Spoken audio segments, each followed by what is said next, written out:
From the BBC World Service, in association with ABC and Akashvani, this is Stumped. Hello and welcome to Stumped, your intercontinental hit of news, features and debate from the quirky world of cricket. I'm Alison Mitchell in London, where the countdown is on to the start of the Women's T20 World Cup. That is getting ever closer in June. In the meantime, I'm recovering from playing my first competitive, proper league game of paddle. I don't think I've played real competitive league sports probably since I was at university. I didn't win, but improving all the time. What's this thing called? It's Jim Maxwell in Sydney. Alison, paddle. Paddle. What's paddle? Yes, paddle. It's not quite tennis and it's not quite squash, Jim. Give it a go. It sounds like fastest kayaking. growing sport across Europe. Not paddle boarding, right? no. Oh my God, we've got enough on our plate with IPL and T20 franchises, and that's really what all the talk is about in the off season here in Australia. What the hell's going to happen with the BBL? But we'll come to that. Alison, paddle away, why not, or pickle away. But it's very easy to call it the fastest growing sport in the world when you begin from zero. All of a sudden you got quite a few other zeros and you're okay. Huge in Spain and Portugal. Yeah, it is. Charu Sharma for Akashvani back in Bangalore after some hectic auctions in Kolkata for the CAB Cricket League. And Alison, you'll be pleased to know they also have a women's league with 8 teams. And all the state leagues are waiting for their leagues to start right after the IPL. And I suppose the teams at the bottom of the IPL table are also waiting for the IPL to quickly finish. Now we're going to have a chat about one-off test matches, something that the former Sri Lanka captain Angelo Mathews has heavily criticised after it was widely reported that one-off tests could potentially become a feature of the next World Test Championship cycle. Now, Mathews' post on social media got a lot of attention when he wrote, "We should not play a one-off test with anyone," going on to add, "You can't have one team playing 20 games and another playing 10 games in the same championship cycle." Well, this all comes following reports that the ECB is considering moving away from the principle of reciprocal home and away tests for the next cycle of the World Test Championship, which is due to start with the 2027 Ashes. Charu, we'll get into the wider issues in a moment, but generally speaking, where do you stand on the principle of nations just playing a one-off test against each other? Well, one can sense Angelo's frustration. On the face of it, of course, I mean, as many test matches as one can fit, whether it's a one-off series or even more, fit them in, because the world is, or the top cricketing nations are still desperate to play test match cricket, or the new nations are perhaps, I suppose, almost ready to give up on it. But, it's not just a question of a one-off test, which seems like such a desperate attempt to keep test matches going. Much more a question of how much time do you have for that test match, because traditionally, conventionally, you'd spend at least 2 weeks, if not more, in an away nation trying to get used to those conditions and then play a meaningful red ball game. But if you just go in there and play a 5-day test match, that's not, that's just sort of just an excuse really to keep red ball cricket going. So it's a nice, ambitious gesture. I do think it's sort of like a force fit that, all right, we'll make you play one test match at least. There's something going on.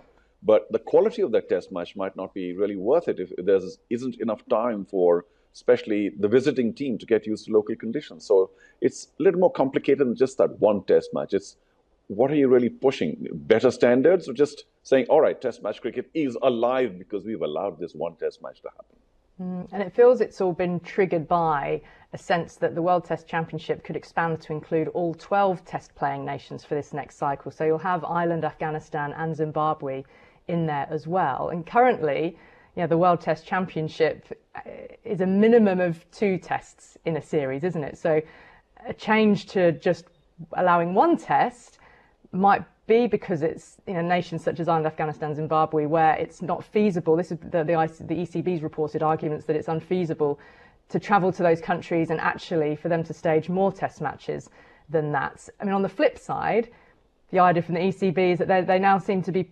pushing, or reported to be pushing, more 5 test match series with the likes of Pakistan and South Africa. But can you see why some of the bigger, richer boards might be tempted by the prospect of more 5-match series against each other, but then playing those smaller nations a lot less? Does one really need to go back and remind everybody what happened to us, Afghanistan and Australia? It's Australia still haven't played them. So I think the top 3, 4, 5 nations are already playing as many 5-test series as they possibly can. and they'll probably continue to as long as time can be afforded. But it's just a question of time, Alison. There is very little time within those 365 days. And I don't see any more test matches happening at the expense of white ball cricket. So already we're scrounging around for time for these 5 test series between the top nations. And for them to now say, well, we'll play those for sure, and then we'll try and fit others in, there just isn't enough time, Alison. So maybe 5 test contests are just between 3 or 4 nations, and they'll remain there. And even that in the future might be under some kind of threat because of time. And it could be that, yeah, from an England perspective, and similar for Australia and India indeed, where the home matches might well be a 5 test series, and perhaps some of those other nations like Pakistan and South Africa might be invited for those. But yeah, then when you travel away, that idea, and this is what Angelo Mathews is so against, that idea of just 1 test and a bunch of white ball games comprising the away tour. And Jim, he was looking at that revenue argument, and it's the fact that a board is suggesting that travelling away, the away country can't afford to stage more than a test match, so we'll play just that one with the white ball games in order to generate revenue. But he is saying on social media, he also posted that generating revenue and keeping test cricket alive are 2 different things, and you should not mix up the 2. So Matthews not believing there that playing white ball cricket and generating revenue should be at the cost of diminishing tests. It's how to balance that sentiment, isn't it? It's almost impossible. I think you'll end up having Ireland, Afghanistan, Zimbabwe at this point, and maybe Scotland, who else, playing these one-off tests. Maybe you could do a quadrangular series in some place and have 4 teams going around and get the matches out of the way in that regard, knowing that you're not going to potentially make much money out of them because of the lack of television dollars, even sponsorship. I'm not sure, but you've got to find a way to compromise somehow and maintain the marquee series at the highest level. We might even get India playing Pakistan in a 5 test series, even if we have to play it in Bulawayo or something. But it's just getting so tight, as we keep saying, to fit all this in. We just don't want to lose it. And I'm sure that'll be to the detriment of the World Championship if we have the major nations only playing, in some cases, one-off tests. You're going to have an equality of itinerary around that to make it work. But no, you've got to have at least 2, if not 3. But what about that argument that says nations like Sri Lanka, West Indies, staging test matches is a loss-making venture? So actually, some would say, isn't 1 test match against these nations better than none at all? It probably is, but will they stomach that? Not just from a financial aspect, but what credibility is there in that? If that's the only game in the cycle that's played between the countries as a one-off test, I don't think so, but there's a fair bit to thrash out here. We can go back and play 3-day tests of 7 to 8 hours a day or something. Yeah, 4-day tests are permitted, aren't they, against Zimbabwe, Afghanistan, Ireland, and that's what you tend to see when a bigger nation is playing against one of those nations in a test match. Chari, what do you think about, is just 1 test match just sort of keeping the lights on in a pretty limp way? Probably that, because there just isn't enough time. I think the ICC calendar, the future tours, is so jammed anyway. It's such a nightmare to try and get more countries playing with each other. And some countries are not happy playing with lesser nations, if I can call them that, the minnows, because already the commercials for test matches, you both alluded to that a little earlier, are weak. And if you start playing nations that are not going to draw, or draw a viewership or spectatorship, then you'll find very few people ready to host those matches already. I think in India, it's a bit of a millstone around an association's neck to be hosting a test match. So they take it to smaller venues where people, are a little more desperate to see the game at the higher level. And it's all kind of unraveling. And I do think that eventually commercial interests, which Angelo, of course, says shouldn't be mixed, but they have to be, because boards have to run on commercial success unless somebody's funding them, and nobody is. So it really does eventually boil down to a mixture of lack of time and therefore lack of scheduling more test matches with more nations, and of course the commercials as well. Lack of money to be hosting these things when the alternative, white ball cricket or your own league or whatever else in your own nation, is in fact doing reasonably well. So why would you want to do the reverse and say, yeah, well, I think we'll just spend a whole lot of money on test match cricket, playing one or the other, and lose the little bit of money we've made? Here's an idea for you. What if there wasn't a World Test Championship per se, but there was a World Championship Series whereby all nations competed in equal, reciprocal, multi-format series where you do have the one test, series of ODIs, series of T20s, much like the women's multi-format. So it's equitable.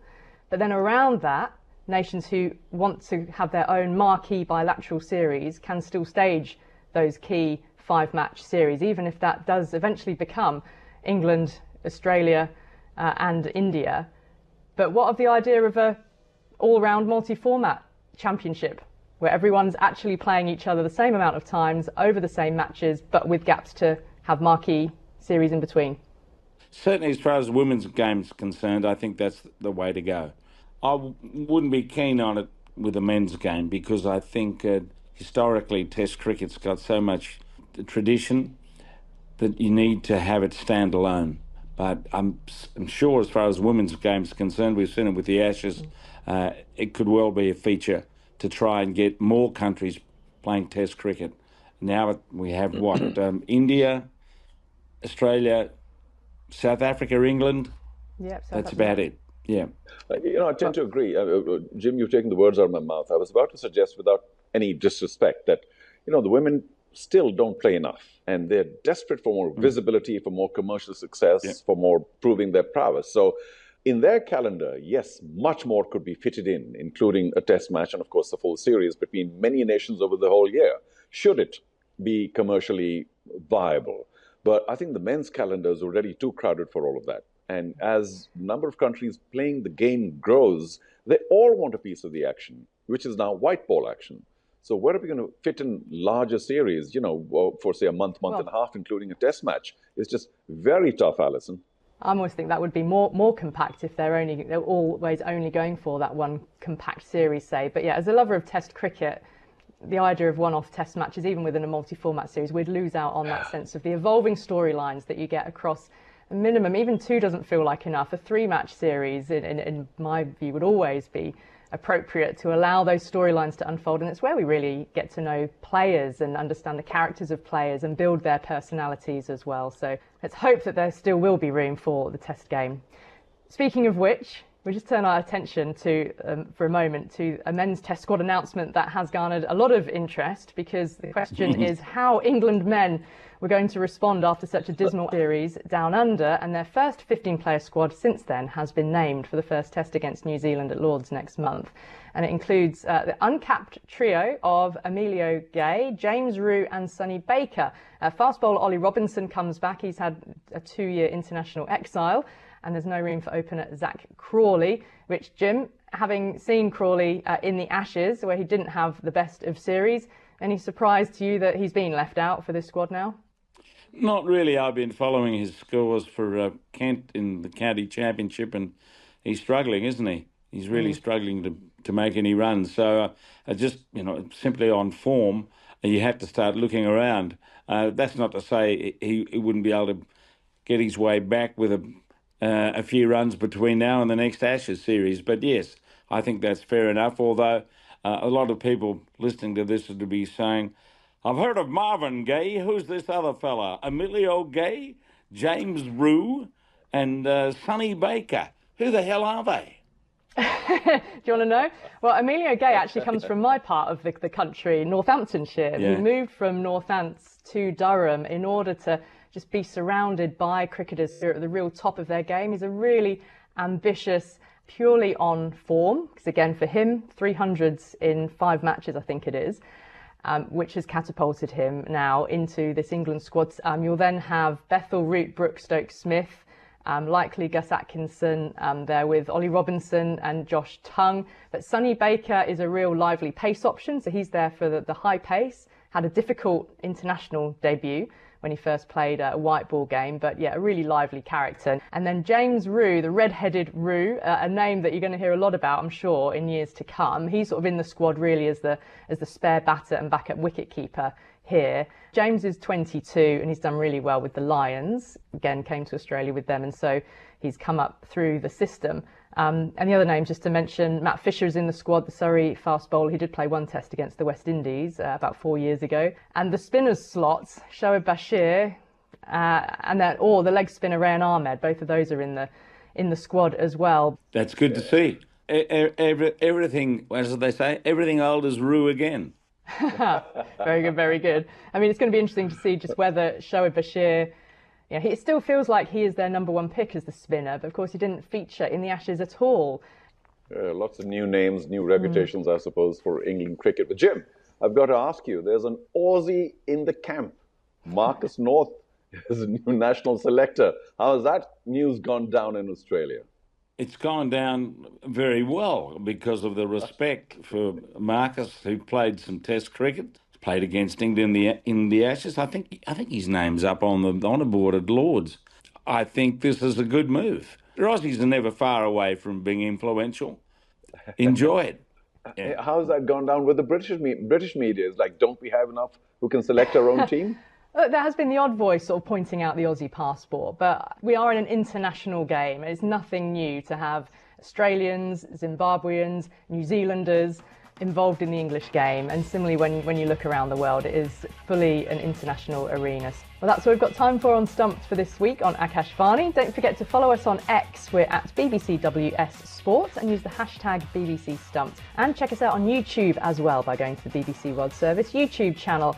Thanks to Chari Sharma and Jim Maxwell, and to all of you for listening. Till next time. Bye-bye.